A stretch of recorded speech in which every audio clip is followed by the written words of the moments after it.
My husband stopped knowing who I was 4 years back. Last Tuesday, my daughter Rachel and I brought him to see a brain doctor. She left the room to get some water. The doctor grabbed my arm and said quickly, "Call the police. Your daughter is dangerous." Then Rachel walked back in, her hand deep inside her bag, touching something. Please like this video and tell me which country you are from. I never thought that at age 67, living my simple life, I would be sitting inside a doctor's waiting room, feeling scared like a little child. My name is Barbara Mills, and for 4 whole years, I have watched my husband Thomas forget everything about our life together. He did not die, which might have hurt less, but he lost all his memories like someone was taking them away one by one, like leaves falling off a tree in autumn. Thomas was 72 years old when the forgetting began. Little problems first, like not remembering where he put his hat, or asking me the same question 3 times in 1 hour, or calling our neighbor by the wrong name even though we knew him for 20 years. I thought maybe old people just forget sometimes. Everyone forgets little things. But then one morning he could not remember how to tie his shoes, the same shoes he wore every single day. And I knew something bad was happening. Our daughter Rachel kept saying we needed to see special doctors. She came to visit from the city every other weekend. Her fancy high shoes made loud sounds on our old floors. She always smelled like flowers from expensive perfume bottles that cost more money than our weekly food. She wanted to help, I kept telling myself. She was worried about her daddy. But something about the way she looked at things in our house felt strange. Like she was checking everything, measuring it in her mind. She would walk around our home, which sat on 250 acres of beautiful land that Thomas bought 40 years ago when we were young, and I would see her taking pictures with her phone of our old furniture, asking questions about who owned the house, wondering if we had written down what would happen to everything when we got too old. "Mom, both of you are getting really old now," she would say, holding my hand with her perfect painted fingernails. "We need to think about the future. What happens if you cannot make choices for Dad anymore? Have you thought about letting someone else make decisions?" I always said let's talk about something else. Those talks made me feel sick inside even though I did not know why. Rachel was our first baby. Who else could we trust with important things? Last Monday changed everything. Rachel had made an appointment with Dr. William Chen, a brain doctor at the big hospital in Portland. She had been asking me to take Thomas there for many months, and I finally said yes. Thomas had been getting much worse, walking outside in his pajamas at midnight, forgetting my name when he woke up in the morning. One time he did not even know who Rachel was when she came to visit. The drive took 2 whole hours. Thomas sat next to me in our old truck, looking out the window at the trees going by like he had never seen trees before. Rachel drove her new car behind us, talking on the phone the whole time through her car window. I could see her mouth moving fast. Dr. Chen's office was on the 3rd floor. Everything was bright white and light blue, colors that were supposed to make people feel calm. The doctor was younger than I thought he would be, maybe 50 years old, with small round glasses that kept sliding down his nose. He did not look at us much. He kept moving papers around on his desk like he was nervous. He checked Thomas while Rachel and I sat there watching. Memory tests where he asked Thomas to remember words. Tests where Thomas had to touch his nose and walk in a straight line. Questions that Thomas answered but got most of them wrong. "Mr. Mills, can you tell me what year we are in right now?" Thomas looked confused, thinking hard. 1985, I think. "And who is running our country? Carter. Or maybe Nixon?" My heart felt like it was breaking. It was 2024. He was wrong by almost 40 years. Dr. Chen wrote things down fast, his hand shaking a little bit. I saw his fingers were not steady. When he looked up at me, his eyes looked scared and worried at the same time. "Mrs. Mills, I want to do more tests on your husband. Brain tests, memory tests, blood tests. This kind of forgetting, it is happening too fast for normal old age forgetting." He stopped talking and looked at Rachel, then looked back at me. "I also want to check what medicines Mr. Mills has been taking. Sometimes certain pills can make the forgetting happen faster." "What medicines?" Rachel laughed a little bit, moving in her chair. Dad barely takes any pills, just the ones for his heart. And who gives him his pills every day? Dr. Chen asked, staring at me. Rachel does, I said. She puts all his pills in a special box every Sunday when she visits us.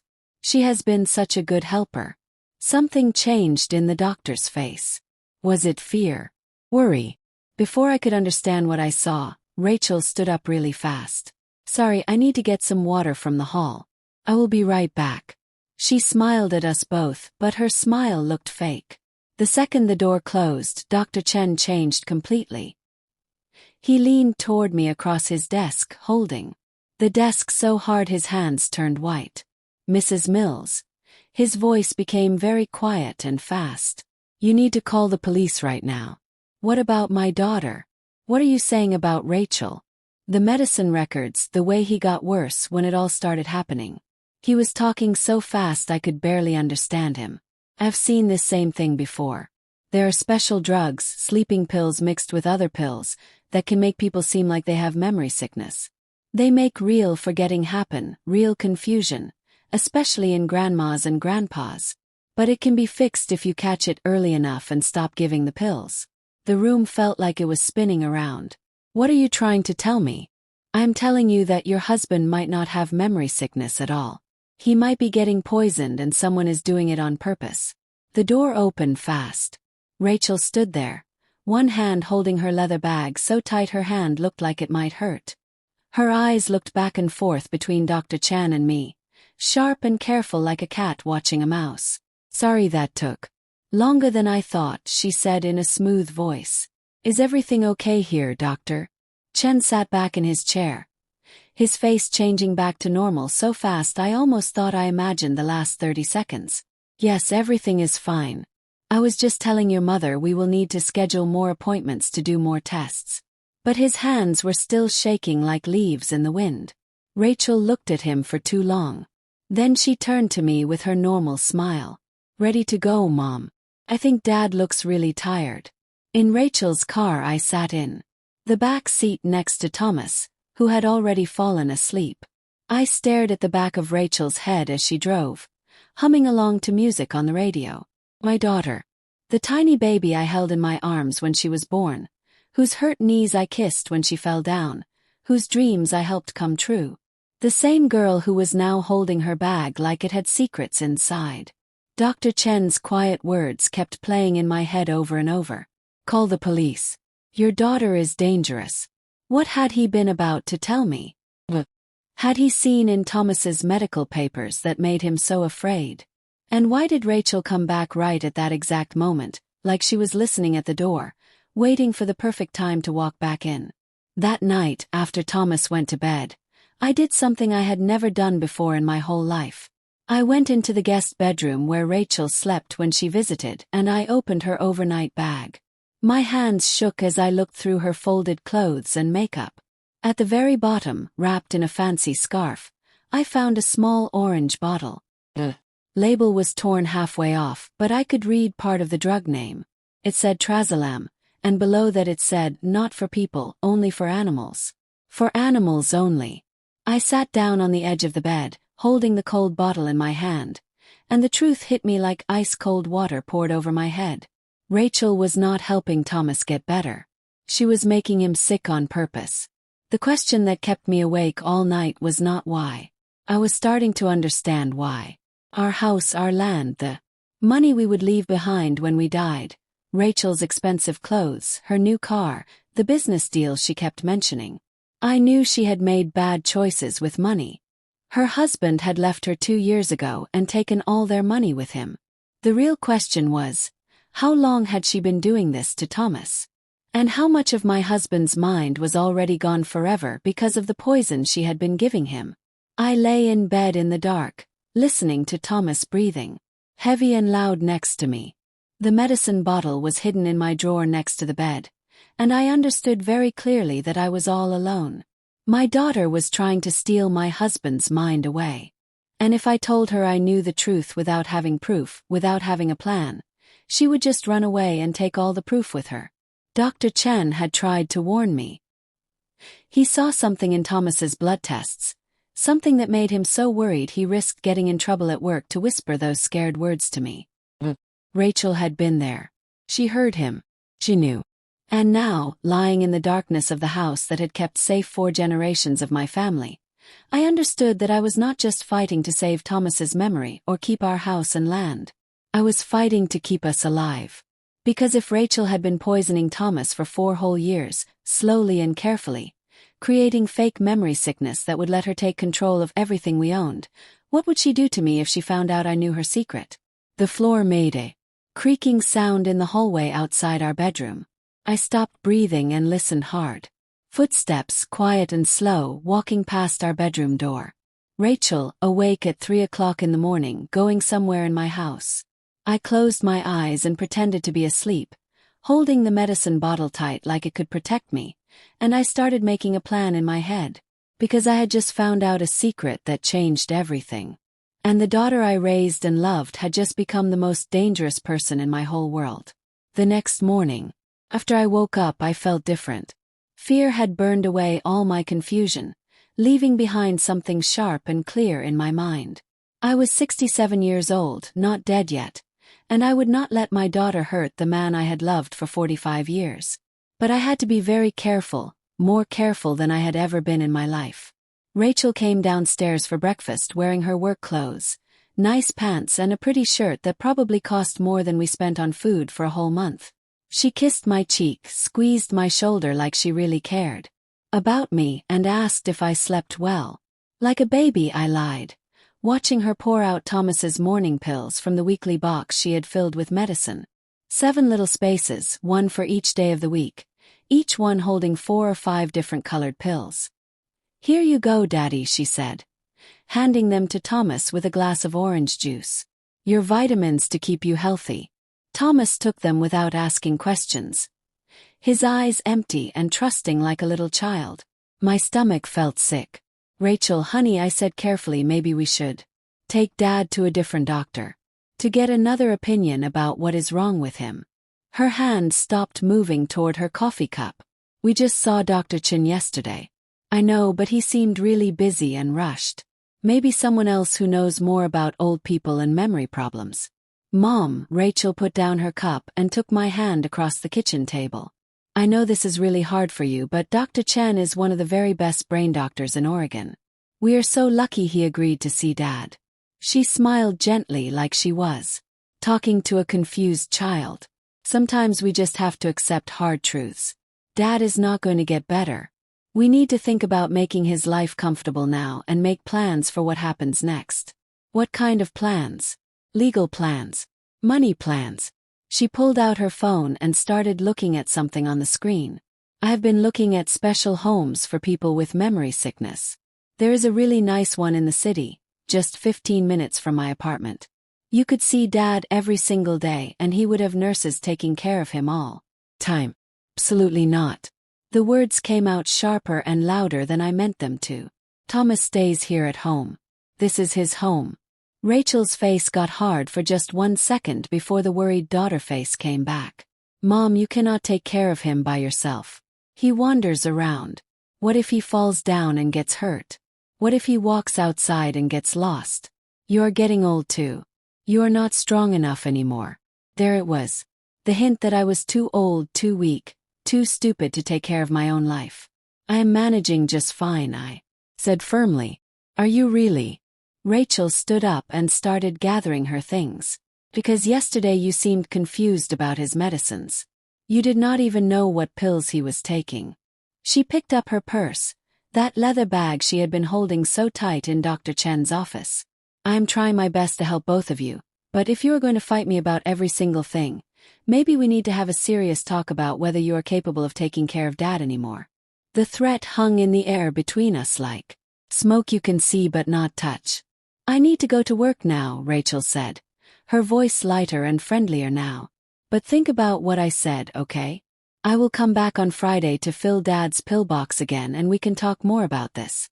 After she left, I sat at the kitchen table for a long time, listening to Thomas humming a song with no tune in the other room as he watched a TV show he would not remember 5 minutes later. "Whether you are capable of taking care of Dad anymore." She was already building her story. making people think the old mother was confused and overwhelmed and could not see when her husband needed professional help. It would be so easy for Rachel to make doctors and lawyers believe that Thomas needed someone else to make decisions for him, and that someone would be her. And once she had legal control, once Thomas was locked away in some special home far away, what would happen to our farm? What would happen to me? I pulled out the medicine bottle I had hidden in my apron pocket. The torn label still showed that word Trazolem. I needed to know exactly what this stuff was and what it did to people. The library in our little town of Fairview had computers with internet. I had never been good with computers and technology. Rachel had always done anything that needed a computer. But when you are desperate and scared, you learn fast. The young woman working at the library, a sweet girl named Sophie who finished high school 2 years ago, helped me look things up online. "Mrs. Mills, are you feeling okay? You look really pale and scared." "I'm fine, dear. Just researching something for a friend who has a sick pet." In 20 minutes, we found what the medicine was. Trazolam, used by veterinarians to calm down nervous animals. In people, especially old people, it made them sleepy, confused, forgetful, and if you gave it to them for a long time, it could make them seem like they had real memory sickness that doctors could not tell was fake. "That is awful," Sophie said, reading over my shoulder. "Who would give this to a person?" "Someone very mean and cruel," I whispered. I printed out the articles. Sophie showed me how to use the printer. I folded them up and put them in my purse. This was proof. But would it be enough to make people believe me? That afternoon I called Dr. Chen's office. The woman who answered the phone was polite but did not help me.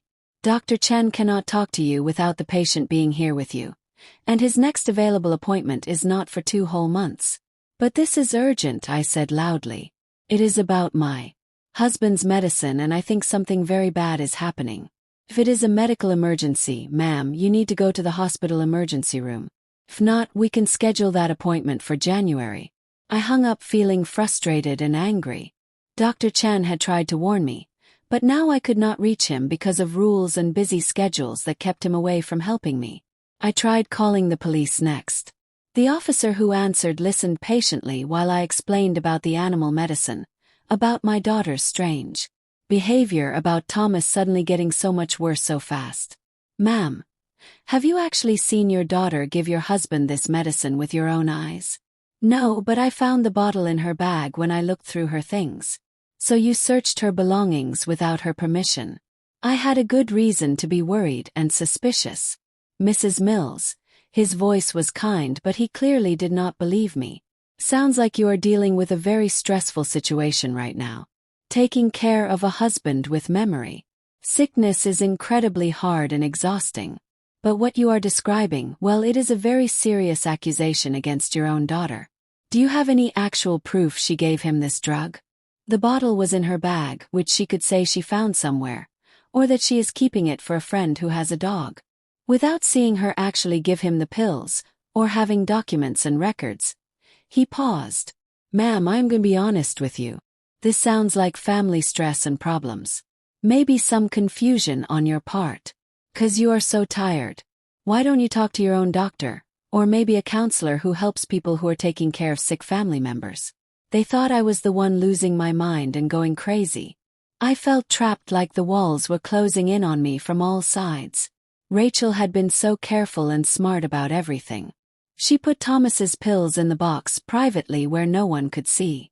She took care of everything herself, making everyone think she was the good daughter taking care of her poor sick parents. If I accused her in public without rock-solid proof that no one could argue with, I would just look like a paranoid, crazy old woman. Maybe someone who had the same memory sickness I was claiming Thomas did not really have. That evening, Thomas had one of his clear moments when his mind seemed to work right. They did not happen very often anymore. Just brief little windows when the fog lifted and I could see glimpses of the man I married all those years ago. "Barbara." He looked at me from across the dinner table. His eyes suddenly focused and aware like they used to be. "Something is very wrong. I can feel it in my bones." My throat got tight and I could barely breathe. "What do you mean, honey? What do you feel?" "I do not remember things anymore. Whole years are just blank and gone like they never happened. His hand shook as he put down his fork. And Rachel, sometimes when she thinks I am not paying attention, she looks at me with this expression on her face, like she is waiting for something to happen. Thomas, you're not crazy. His voice was urgent and desperate, like he was begging me to believe him. I know everyone thinks I am losing my mind, but something bad is happening to me. Something really bad. I feel like I am drowning in dark water and I cannot swim to the surface. He stopped talking, the clearness fading away as fast as it had appeared. What was I just saying? I forgot already. Nothing, sweetheart. Just eat your dinner. But his moment of being aware and clear had given me an idea that might work.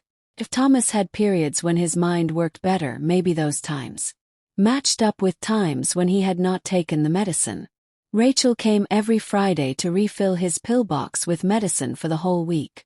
Today was Wednesday. The drugs were probably wearing off and leaving his body. I made a decision that felt scary but necessary. That night, after Thomas fell asleep, I carefully emptied Friday's section from his pillbox, taking pictures of each pill with my phone camera. Sophie had showed me how to do that. Then I separated the ones I knew were his Rayall medicines from the pharmacy, the heart medicine, the cholesterol pill. The other pills, 3 small blue ones I did not recognize, I put in a plastic bag and hid deep in my sewing basket where no one would look. Friday morning I would only give him the real medicine and not the mystery pills. If Thomas got better even a little bit, that would be my proof that something was very wrong. But I had barely finished hiding everything when I heard our front door open. Mom, are you still awake? Rachel's voice calling out. She was not supposed to be here until Friday, 2 whole days from now. I shoved the pillbox back into the kitchen drawer fast and hurried to the living room, my heart beating so loud I could hear it in my ears. Rachel stood in our entryway, still wearing her work clothes, her face tight with something that might have been anger or might have been fear. I could not tell which. Why are you here? What is wrong? I tried to keep my voice steady and calm. I got a phone call today from Dr. Chen's office. She put down her purse with very careful movements like she was controlling herself. Apparently someone, probably you, has been calling around asking questions about animal medicines and what they do to old people. My blood turned ice cold in my veins. The receptionist mentioned it to Dr. Chen, and he felt like he had to tell me, since I am listed as Dad's primary caregiver, that there might be some confusion happening about his treatment plan. Rachel's eyes stared hard into mine. So I drove here to clear things up and help you understand. I do not know what you are talking about. I tried to sound confused. Do not you? She moved closer to me. Mom, I am really worried about you now. First you fight me about Dad's care. Then you are making weird phone calls to doctors and looking up random drugs on the internet. Are you feeling okay? Because this kind of paranoia, these false accusations you are making, they can be early warning signs that you are starting to have memory problems too, just like Dad. The trap was closing around me tight. She was already making me look incompetent and crazy before I could prove anything, building her case that I could not be trusted to make good decisions. I am perfectly fine and you know it. Are you though? Because from where I am standing, you look exhausted and stressed and maybe even a little bit confused about reality. She touched my arm gently like she cared. I think maybe you need help too, Mom. This is all too much for you to handle by yourself. Get out of my house right now. The words surprised both of us. Rachel's hand dropped away from my arm. Or did you just say to me? You heard me loud and clear. I stood up as tall as I could, all 5 feet and 3 inches. Come back Friday like you originally planned. Not before that. For a long moment we just stared at each other in silence. Then Rachel smiled, but it was a cold smile that did not reach her eyes at all. Course, Mom. Whatever you want. It is your house. She picked up her purse. But I want you to think carefully about what I said tonight. I really am just trying to help both of you, whether you believe that or not. After she drove away, I locked the front door and leaned against it, my whole body shaking. She knew I was investigating and looking into things. She was moving faster now, escalating everything. And I was running out of time. Tomorrow I would stop giving Stephen those mystery pills. I would write down everything that happened. I would find a way to contact Dr. Chen directly somehow. But tonight, I pushed a heavy chair against our bedroom door handle to keep it closed, and I barely slept at all, listening to every tiny sound and whisper of our old house settling. Because my daughter had just made her move in this dangerous game. And I had maybe 48 hours to make my countermove before she came back to refill those pills and finish whatever plan she started 4 whole years ago when this nightmare began. Thursday morning, I gave Thomas only his real legitimate medicines, the heart pill and cholesterol tablet that I had checked against the pharmacy labels to make sure they were correct. I watched him very carefully all day long, looking for any tiny signs of change or improvement. By the afternoon, something amazing happened that gave me hope. Thomas looked at me while I was folding clean laundry and said, "Barbara, why do you have that worried look on your face? You have looked worried for days now." Not just noticing things around him but showing concern and care for me and my feelings. "I'm fine, honey. Promise. How are you feeling today?" "Tired and my head feels fuzzy, but maybe less fuzzy than usual, I think." He rubbed his forehead with his hand. "My mind feels a little bit clearer today." "Is that strange?" It was not strange at all. It was proof. By evening, Thomas was more alert and aware than I had seen him in many months. He remembered what we ate for lunch. He asked about our grandson's baseball team, something he had not talked about since last spring. The fog was lifting slowly like morning mist burning away. But I knew Rachel would be here tomorrow. And the moment she filled his pillbox again, this clarity and awareness would disappear and vanish again into the fog. I needed help. Real help from someone who would actually believe my story. That night I did something that terrified me and made me very nervous. Called our son Martin. Martin lived far away in Seattle, worked for a big computer company, and visited maybe twice each year if we were lucky. He and Rachel had never been close siblings. She had always been jealous of the attention he got as the younger baby of the family, even though he was only 3 years younger than her. After Thomas started getting worse and sicker, Martin had basically left everything to Rachel, saying his job was too demanding and important for him to take frequent trips back to Oregon to help out. "Mom," he sounded very surprised when he answered. "Is everything okay? Is something wrong with Dad?" "Martin, I need to tell you something important, but you have to promise to listen to the whole story completely before you react or say anything. You are scaring me right now." "But you should be scared." I took a deep breath. "Your sister has been poisoning your father with animal drugs to make him seem sick." Silence on the phone. Then he said, "What? What are you talking about?" I told him everything as fast as I could. The bottle I found, the animal medicine, Dr. Chen's warning, Thomas getting suddenly better after I stopped giving him the mystery pills. I spoke quickly and urgently, knowing how completely insane and crazy it all sounded to someone who was not living through it. "Mom, please stop. Just stop talking." Martin's voice sounded pained and upset. "Do you hear yourself right now? You are accusing Rachel of trying to murder Dad.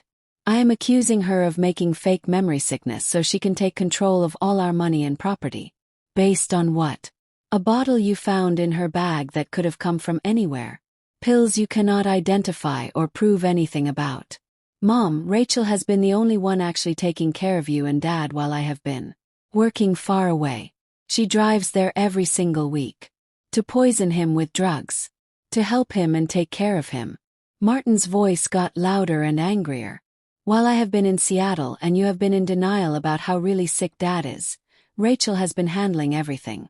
The doctor appointments, organizing the medicines, dealing with all the legal stuff you refuse to think about or plan for."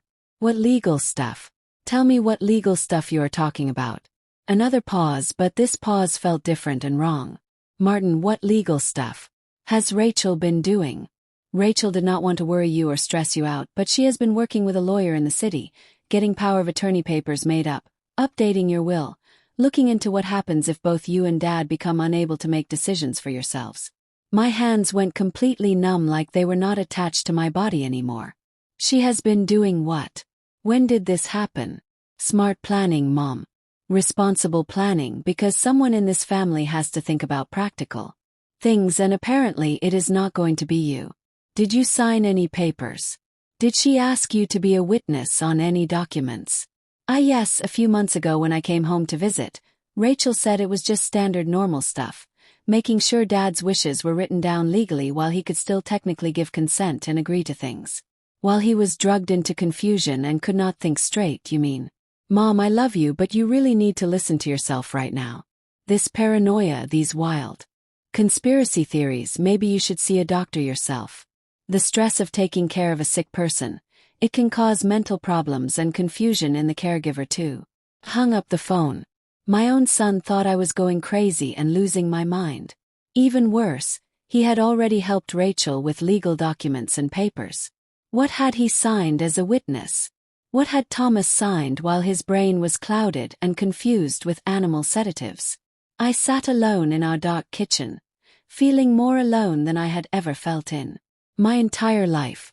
Then I remembered Sophie from the library, young tech-smart Sophie who had helped me research the drugs. Friday morning came too fast. I drove into town very early, leaving Thomas with our neighbor Mrs. Henderson, a sharp-minded woman in her 70s who I had known for 35 years. Barbara, is something wrong? She had asked when I called her the night before. Yes, something is very wrong, but I need help, not questions right now. Can you sit with Thomas for a few hours this morning? Do not let anyone into the house except me. Not even Rachel, especially not Rachel. Mrs. Henderson had agreed without asking anything else. I could have hugged her. At the library, Sophie was putting books back on shelves. Her face looked happy when she saw me, then worried when she saw my expression and how scared I looked. Mrs. Mills, what is wrong? What happened? Sophie, I need your help and I need you to not ask too many questions about why. Okay. What do you need me to do? Sophie had something I did not have: knowledge about computers and, more importantly, social media and the internet. Within 1 hour, she had found Rachel's Facebook page, her Instagram account, her work profile on LinkedIn. Your daughter lives quite fancy and expensive, Sophie said carefully, scrolling through photos on the computer of Rachel at expensive restaurants, wearing designer clothes that cost hundreds of dollars, standing in front of what looked like a newly fixed-up apartment. She lives really well. On what salary, I wonder? Sophie clicked on a photo from 8 months ago. Rachel at some kind of charity event. Her arm around a good-looking man in his 50s wearing an expensive suit. The words under the photo said, "With my favorite lawyer. Thank you for all your help, Richard. Can you find out who that man is?" Sophie's fingers moved fast across the keyboard typing things. Richard Monroe, lawyer specializing in wills and estate planning in Portland. Works mostly with old people and their money. Can you print his office address and phone number? Already doing it, Mrs. Mills. I really like this girl very much. Armed with the lawyer's address printed on paper, I drove straight to Portland without even thinking about whether this was a good idea. I had never been bold or brave enough to do something like this before, just showing up at a lawyer's office without calling first or making an appointment. But desperation and fear had burned away my normal Midwestern politeness and shyness. Richard Monroe's secretary tried to turn me away. The door. Mr. Monroe is in meetings with clients all afternoon. You cannot just walk in here. Tell him Barbara Mills is here. Tell him it is about Rachel Mills and the legal documents involving Thomas Mills's property and estate. Tell him if he does not see me in the next 5 minutes, I am going directly to the State Bar Association to file complaints about his ethics and honesty. I had no idea if that was even a real threat I could make, but it seemed to work. 4 minutes later, I was sitting in Richard Monroe's office. He was the man from Rachel's photo, perfectly dressed and professionally pleasant, but his eyes looked worried and cautious. Mrs. Mills, I am not sure what Rachel has told you about anything. She has told me absolutely nothing, which is exactly why I am here right now. I sat down in the chair without being invited. What legal documents have you prepared that involve my husband and our property? I am afraid that information is confidential between me and my clients. Mr. Monroe, my husband has been systematically poisoned with animal sedative drugs for at least 4 years, creating artificial fake memory sickness symptoms. During that time, my daughter has apparently had him sign legal papers and documents. I am guessing, and you can tell me if I am wrong, that those documents give her major control over all our money and assets. The color drained completely from Monroe's face until he looked pale and sick. That is a very serious accusation you are making. It is a statement of fact, not an accusation. And if you knowingly helped get legal consent from a person who was not capable of making decisions, you are involved in the crime too.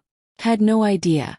I mean, Rachel showed me medical records and reports, cognitive test results from doctors. Everything looked legitimate and legal.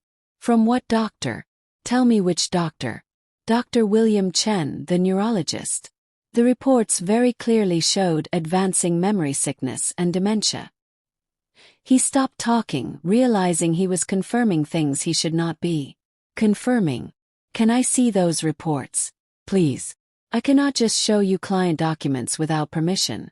I am not your client, but my husband is, or at least he was your client. I leaned forward in my chair. Mr. Monroe, I am 67 years old. I have never threatened anyone in my entire life. But right now, right this minute, you have a choice to make. You can help me understand what my daughter has done, or you can wait for the police to show up and ask you these same questions themselves. 'Cause I am leaving this office and going directly to the county sheriff with everything I know about this situation. The police will not believe an old woman. Maybe they will not at first, but they will investigate. And when they do, what will they find? A lawyer who helped a woman steal from her elderly incapacitated parents, or a lawyer who, when he realized something was very wrong, did the right thing and helped expose the truth. Richard Monroe stared at me for a very long moment. Then he pressed the button on his desk. Phone. Jennifer, please cancel my next appointment and bring me all the Mills family files right now. What I learned in the next 40 minutes destroyed whatever was left of my heart into tiny pieces. Rachel had been planning this for 6 years, not 4. The documents Monroe showed me painted a picture of slow, careful, calculated theft disguised as a concerned daughter taking care of her aging parents. Power of attorney papers signed 2 years ago when Thomas was heavily medicated and could not think. Free. A new will that replaced the one Thomas and I had made together years ago. This one leaving everything to Rachel with only a tiny trust fund for Martin. Property transfer deeds moving parts of our farm land into Rachel's name only. All signed by Thomas, all notarized by official people. Completely legal as long as nobody questioned whether his mind was working right when he signed them. She told me you were in denial about your husband's condition, Monroe said quietly, looking ashamed. You were refusing to accept reality, making it difficult to get him proper care. She made herself look like the responsible child trying to protect her parents' best interests, while she was stealing everything we own and have worked for our whole lives. Mrs. Mills, I swear to you I had no idea this was happening. You had Dr. Chen's medical reports. What did they say exactly? Progressive dementia, cognitive decline, inability to make complex decisions. He shuffled through papers on his desk. Wait a minute. What is this? These reports, the signature at the bottom. He held one up to the light from his window. This is not Dr. Chen's actual signature. I have seen his real signature on other legal documents before. This one is different, slightly off. The reports were fake. Forgeries. Rachel had created false medical records to justify and prove Thomas's inability to think clearly. She is a fraud investigator, I said slowly, realization dawning. Her job is catching people who commit financial crimes and forge documents. She knows exactly how to create fake papers that look real and legitimate to fool people. Monroe's hands started shaking like he might drop the papers. If this is true, if what you are telling me is real, if I have been a participant in elder abuse and fraud without knowing it, you have been manipulated and fooled just like everyone else in the situation. I gathered all the papers together carefully. I need copies of every single one of these documents. Cannot just give you. You can and you will, because you know what she has done now and you know that your choice right this second is to help me fix this terrible situation or go down with her when she gets caught and arrested. 15 minutes later, I walked out of Richard Monroe's office with a thick folder full of damning evidence and documents, and his promise to fully cooperate with any police investigation that happened. I was driving back home to Fairview, my mind spinning and reeling with everything I had learned, when my phone started ringing. Mrs. Henderson. Her voice was tight with fear and worry. Barbara, you need to come home right now immediately. What is wrong? Is Thomas okay? Is he hurt? Rachel is here at your house. She showed up 30 minutes ago with a police officer and someone from the State Adult Protective Services Agency. She is telling them that you have been neglecting Thomas, that you are mentally unstable and losing your mind, that you left him alone in an unsafe situation today. They are talking about taking him into emergency custody and removing him from the home. The folder of evidence and proof sat on my passenger seat next to me. Rachel did not know I had it yet. She did not know Monroe had switched sides and was helping me now. She thought she was still one step ahead, still in control. But she had made a critical mistake by pushing too hard and too fast. Tell them I am 7 minutes away from home. Tell them not to move Thomas anywhere or take him out of that house until I arrive. And Mrs. Henderson, please call our neighbor Harold. Ask him to come over immediately. Tell him to bring his video camera. What are you planning to do? Something I should have done 4 years ago when this all started. I'm going to fight back. I pressed down hard on the accelerator, the old farmhouse getting closer with every second. My daughter was waiting there with her police escort and her lies and her fake concern. But I had truth now. Real documentation, actual proof, and 67 years of patience that had finally and completely run out like water from a broken dam. The real battle was about to begin, and I was ready. I turned into our long driveway to find 4 vehicles parked everywhere across the gravel in front of our house. Rachel's fancy BMW, a county police car with lights on top, a white government car with state plates, and Harold's old pickup truck. Through our living room window I could see people moving around inside. Rachel's shape, a police officer in uniform, a woman in a business suit holding papers. Mrs. Henderson came out onto the porch, her face serious and worried. Barbara, they're saying terrible things about you. I know exactly what they are saying. I grabbed the folder from Monroe's office tight in my hands. Is Harold here already? Just got here 2 minutes ago. He is inside with Thomas and he brought his camera just like you asked. Harold Jenkins had owned the farm next to ours for 45 years. He was also a former county commissioner who had served on the planning board for 2 terms and knew exactly how official procedures were supposed to work according to the law. More importantly, he had brought his video camera just like I had asked him to. I walked into my own home feeling like a stranger. Rachel stood in the center of our living room, her face arranged in an expression of pained worry and concern. Next to her stood Deputy Marcus, a young man I recognized from church on Sundays, and a serious-looking woman in her 50s wearing an official badge that said her name was Linda Patterson, Adult Protective Services. Rachel rushed toward me with her arms out, but I stepped back away from her. She froze in place, fake hurt flashing across her face. Perfect acting performance. Where have you been? We have been so worried. I had business to take care of in Portland. Important business. You left Dad here all alone without proper care or supervision. I left him with Mrs. Henderson, as you know perfectly well, since she has been here the entire time. I looked at the social worker directly. Ms. Patterson, I assume that is your Mrs. Mills. Linda Patterson's voice was professionally neutral and flat. We received a report this morning of possible elder neglect and self-neglect at this address. Your daughter indicated that your husband has advanced memory sickness and was left unattended and alone this morning without proper care. He was cared for and attended to by a trusted neighbor who has known us for decades. A neighbor is not qualified medical care or professional supervision. Neither is putting someone in an institution unnecessarily when they do not need it. I turned to Deputy Marcus. Did my daughter claim there was some kind of emergency? Some specific danger to my husband's safety? Marcus shifted his weight uncomfortably from foot to foot. Ma'am, we are just following standard protocol on a wellness check call. Show me the report she filed. I have a legal right to see what allegations and accusations have been made against me. Patterson hesitated, then handed me her tablet computer. I read quickly, my blood pressure rising higher and higher.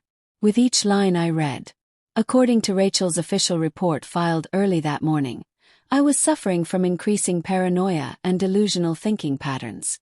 I had accused Rachel of poisoning Thomas with no basis in reality. I had made disturbing phone calls to police and medical offices making false claims about my daughter. I had abandoned Thomas that morning in a potentially dangerous situation without proper care. The report painted a picture of me as an unstable elderly woman experiencing cognitive decline herself, unable to care properly for herself or her sick husband. These are lies. Complete and total lies. I looked directly at Rachel. Calculated, documented lies designed to make me look incompetent. Mom, you're not thinking clearly right now. I am thinking more clearly than I have in years, actually. I opened the folder from Monroe's office. Deputy Marcus, Ms. Patterson, I would like to show you something important. These are legal documents that were signed by my husband over the past several years. Documents I knew absolutely nothing about until this morning when I visited the lawyer who prepared them. Rachel's face went completely white like all the blood drained out. Where did you get those papers? From the attorney who made them, Richard Monroe, who is now very concerned and worried about the circumstances under which these documents were signed and whether they are even legal. I spread all the papers across our coffee table for everyone to see. Power of attorney documents, property transfer, deeds, the forged medical reports with Dr. Chen's fake signature.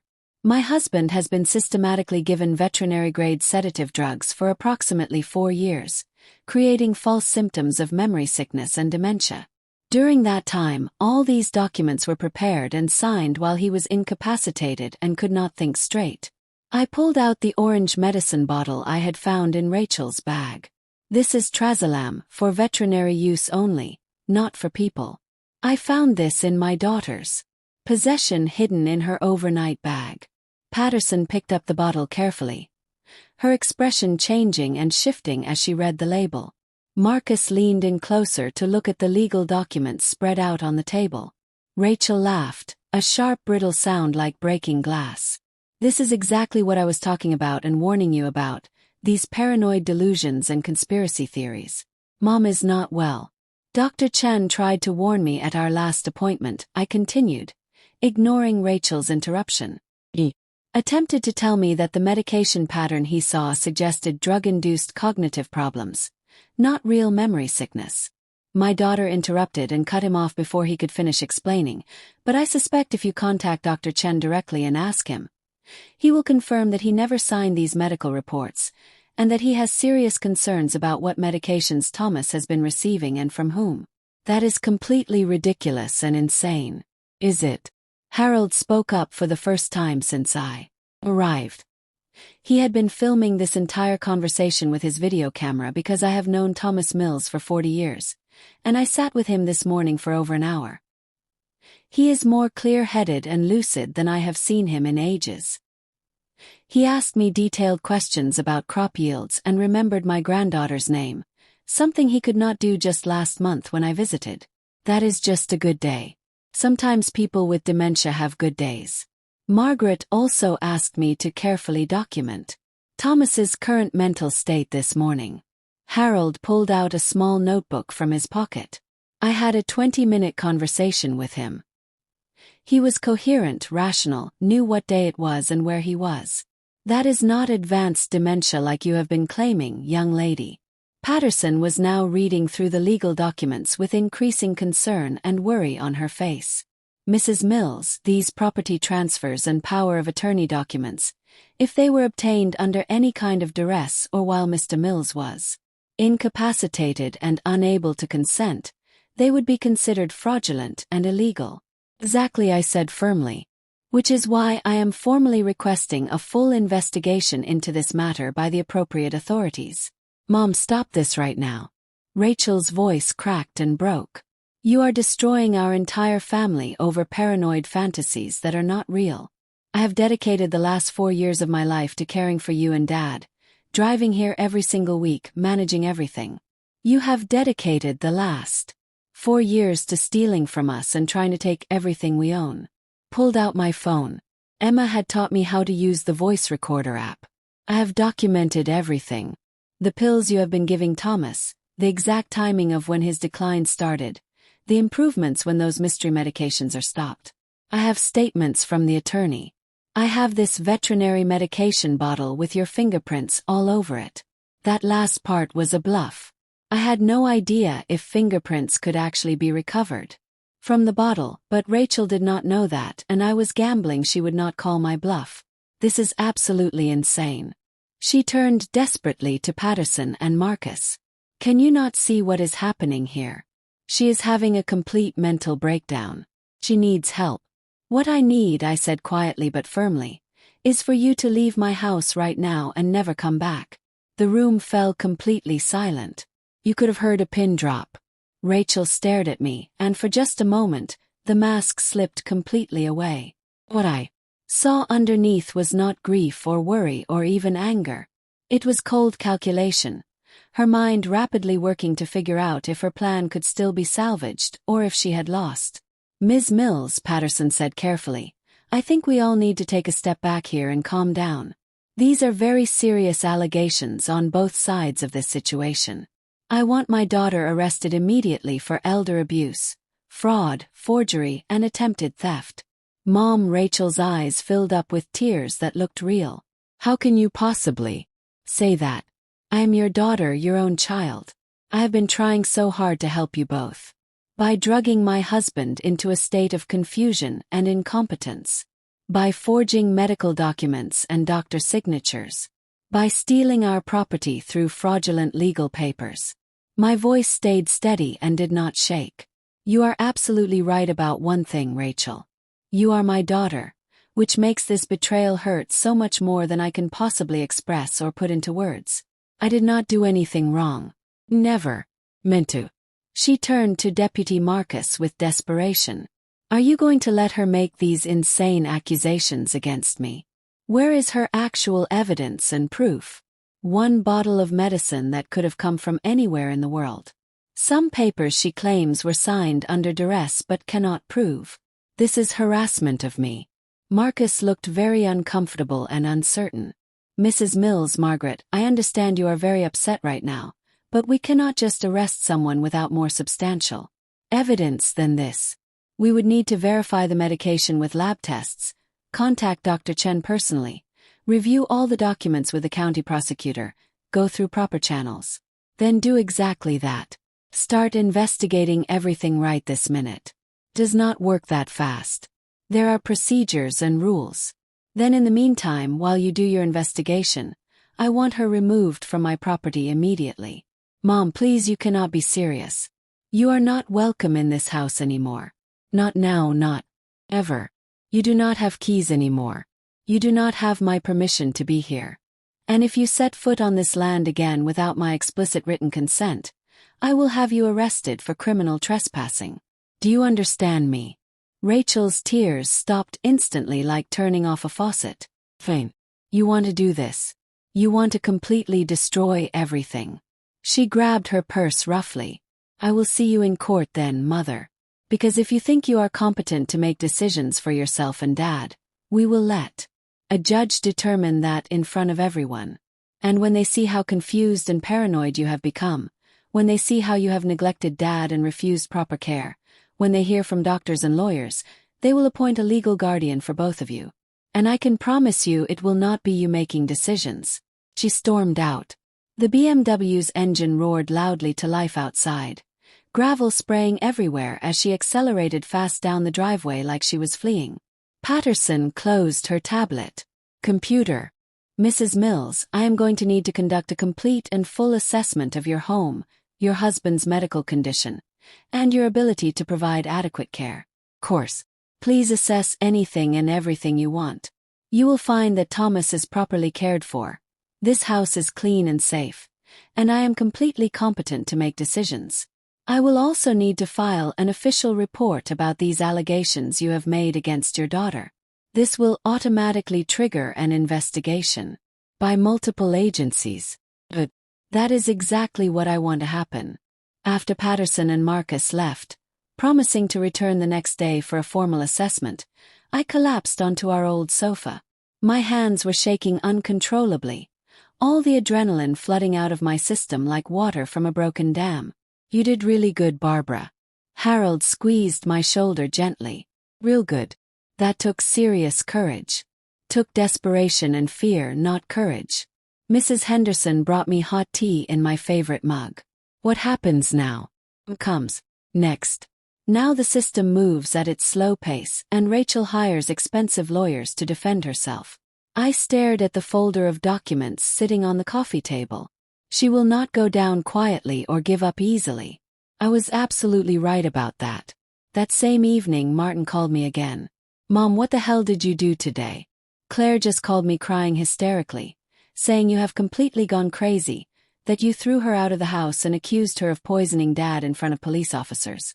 I did not go crazy, Martin. Woke up and saw the truth finally. There is a big difference between those two things. She says you have some insane conspiracy theory about her trying to kill Dad for money. It is not a theory.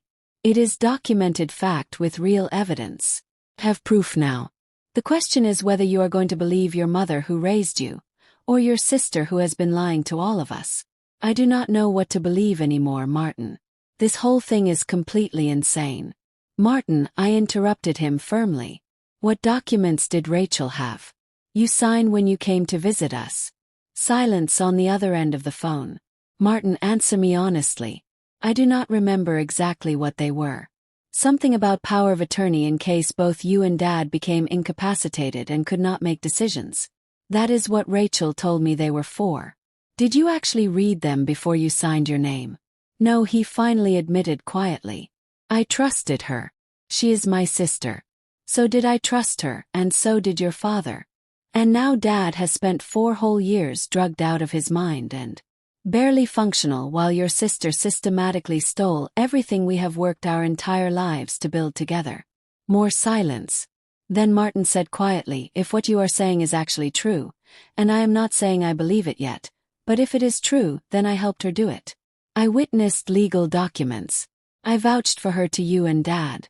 I told you both she was trustworthy. You were manipulated and lied to just like we all were. Claire is very, very good at manipulation and deception. It is literally her job to understand how fraud works. What do I do now to help? You decide whose side you are on. Mine and your father's, or your sister's side. There is no middle ground anymore, Martin. You have to choose. After I hung up the phone, Thomas came slowly into the living room. His eyes were clearer than they had been in years, but confused about everything happening around him. Barbara, what is happening? Why is everyone so upset and angry? I took both his hands in mine and held them tight. We are in serious trouble, honey, but we are going to fight our way out of it together. What kind of trouble are we in? The kind that our own daughter created and caused. He looked at me for a long moment, and I saw recognition slowly dawn in his eyes. Not of the specific details, but of the fundamental truth underneath everything. Rachel, he said softly. She always wanted more than she earned or deserved. Yes, she did. What has she done to us? Everything she possibly could. But we are going to stop her before she succeeds. That night, I lay awake in our bed staring at the ceiling, knowing that I had crossed a line I could never uncross. Rachel would retaliate and fight back hard. She had money, connections, professional relationships, and apparently no moral boundaries left to stop her. And she was absolutely right about one thing. This would end up in court with lawyers and judges. The only question was whether I could gather enough solid evidence fast enough to prove what she had done before she completely destroyed my credibility and made everyone think I was crazy. At 1 o'clock in the morning, my phone buzzed with a text message. It was from an unknown number I did not recognize. This is Richard Monroe, the lawyer. Rachel just called me 20 minutes ago. She knows you came to my office today. She is threatening legal action against me for breach of confidentiality. She is also moving very fast now. I overheard her on the phone with someone talking about having you evaluated for mental competency within days. You need to act quickly. She is scared now, which makes her more dangerous than ever. I texted back immediately. What should I do? What is my next step? Get Thomas's blood tested by an independent lab as soon as possible. Prove the drugs are actually in his system with scientific evidence. Do it tomorrow morning before she can interfere or stop you. And get yourself a really good lawyer, the very best you can possibly afford. You're going to need expert legal help. I forwarded his message to Harold's phone, then got out of bed and began making a detailed list on paper. Get blood test for Thomas first thing tomorrow. Find and hire an attorney immediately. Contact Dr. Chen directly somehow.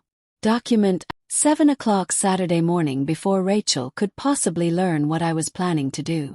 The ER doctor, a tired-looking woman in her 40s with kind eyes, listened to my entire story with increasing alarm and concern on her face. You are telling me you believe your husband has been given veterinary sedatives without his knowledge or consent? I do not just believe it. I know it for certain. I showed her the bottle, all the documentation from Monroe's office, the timeline I had constructed showing when Thomas got worse.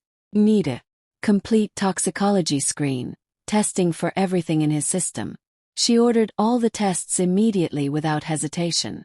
While we waited for results, Thomas sat in the examination room looking small and vulnerable in his hospital gown that was too big. Barbara, I still do not understand what is happening to us. I know, honey, but we're going to make it right. Promise you. The blood work took 5 hours. When Dr. Santos came back with the test results, her face was very grim and serious. Mrs. Mills, your husband, has significant high levels of trazolam in his bloodstream, along with traces of another drug called midazolam. The concentrations clearly suggest chronic regular dosing over a very extended period of time, not a one-time thing. She paused, looking angry. These drugs, especially in elderly patients like your husband, can cause severe cognitive impairment, memory loss, confusion, basically all the symptoms that look exactly like dementia and memory sickness. Can it be reversed? Will he get better? If we stop the medications immediately and allow them to clear out of his system naturally, yes, his cognitive function should improve significantly, though there may be some permanent damage depending on how long he has been drugged. Her expression became hard and angry. Mrs. Mills, I am legally mandated to report this to authorities. What you are describing is very serious elder abuse. Please report it.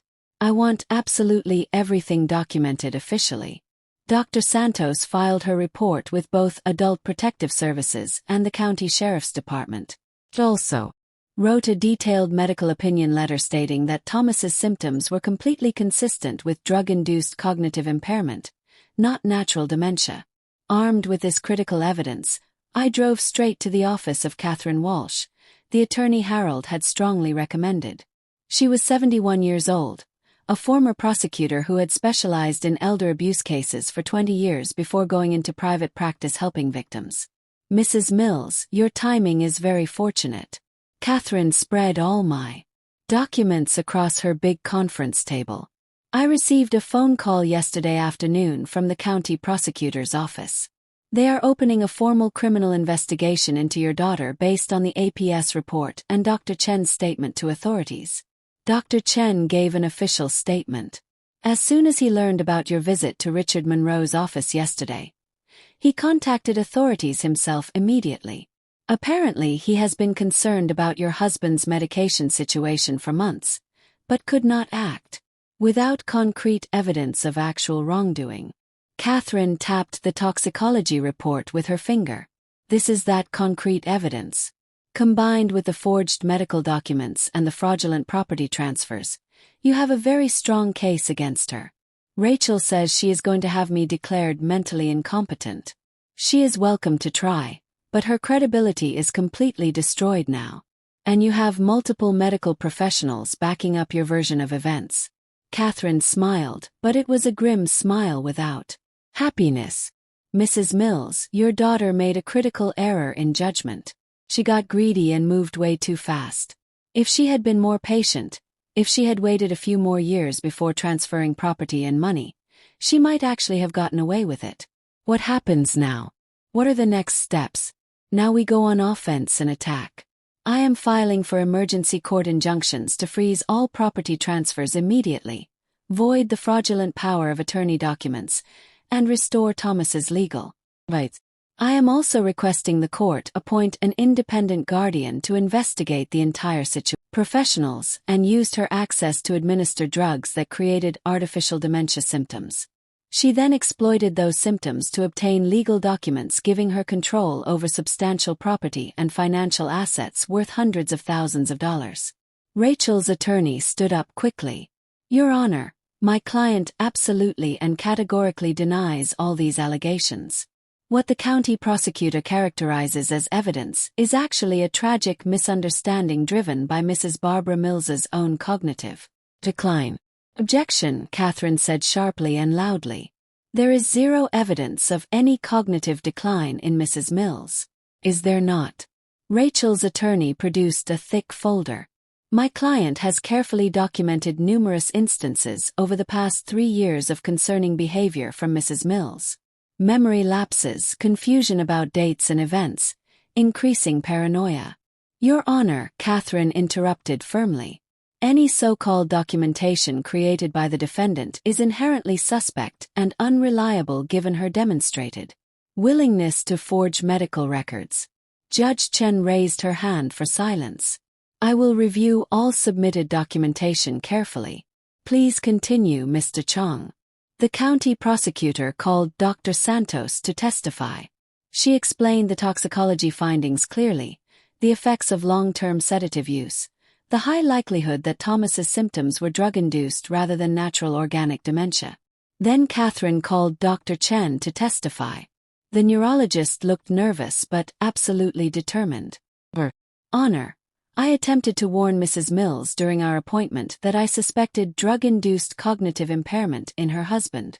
The pattern of symptoms, the rapid progression, the medication history that did not match his prescriptions, it all suggested something other than natural dementia. When I reviewed Mr. Mills's initial blood work, I found concerning irregularities that were not consistent with his prescribed medications from the pharmacy. Why did you not report this sooner? Judge Chen asked directly. I tried to report it. I contacted Miss Rachel Mills as she was listed as the primary caregiver to discuss my concerns. She became very defensive and threatened to report me for malpractice if I suggested her father was anything other than genuinely ill with dementia. He paused, looking ashamed. I should have gone to authorities right then. I did not. And I deeply regret that decision. Rachel's attorney cross-examined him aggressively. Dr. Chen, is it not true you saw Mr. Mills exactly one time? How can you make a definitive diagnosis based on a single appointment? I reviewed extensive medical records going back years. Records that allegedly were forged by my client, which would mean you are basing your expert opinion on fraudulent information. How do you know what is real and what is fake? The toxicology report is real and cannot be faked. The drugs in Mr. Mills's system right now are real. But you cannot prove who administered them to him, can you? Mrs. Mills could be the one giving him the drugs. Mrs. Mills, who you met once and who has obvious bias in this situation. Judge Chen called a recess. In the hallway outside, Catherine pulled me aside to talk privately. They are good lawyers. They are going to argue that even if Thomas was drugged, there is no direct evidence Rachel did it. That the medication bottle could have come from anywhere. That you could be the one administering the drugs and blaming Rachel to cover your own actions. That is completely absurd. That is reasonable doubt in a criminal case. We need something more concrete. Something that directly ties Rachel to the drugs. I thought frantically, racking my brain. What did I have? The bottle with Rachel's fingerprints, maybe. The timing of Thomas's decline matching Rachel's increased visits. Circumstantial evidence. The forged medical documents. Strong, but Rachel could claim Monroe fabricated them to protect himself. Then I remembered something important. The pill organizer. Catherine, Rachel prepares Thomas's pills every single week. She fills a 7-day organizer with the medications. Every Sunday. That organizer is still sitting in our kitchen with this week's pills still in it. Pills she prepared before I started investigating everything. Can we test those pills in a lab? I do not know, but they are at your house. Catherine grabbed her phone immediately, calling the private nurse. This is Catherine Walsh. I need you to secure a medication organizer in the Mills kitchen immediately. Do not touch it with your hands. Do not let anyone near it. The sheriff's department will send someone to collect it as evidence. When court resumed after the break, Catherine requested an extension to allow analysis of additional evidence. Judge Chen agreed, scheduling a continuation for the following week. But as we left the courtroom, Rachel's attorney stopped us in the hallway. Mrs. Walsh, a private word please. He gestured to a quiet corner. My client is willing to negotiate a settlement. There is nothing to negotiate here. Hear me out please. Miss Mills is willing to return all transferred property void the power of attorney documents, and pay for Mr. Mills's medical care going forward indefinitely. In exchange, Mrs. Mills drops all criminal complaints and signs a non-disclosure agreement. Absolutely not, I said before Catherine could even respond. She poisoned my husband for 4 whole years. She stole from us. She tried to have me declared incompetent so she could take everything. And you think I will just let her walk away? The answer is no. Don't forget to comment where you're watching from and what you think about this story. Subscribe to Granny's Voice for more stories like this one.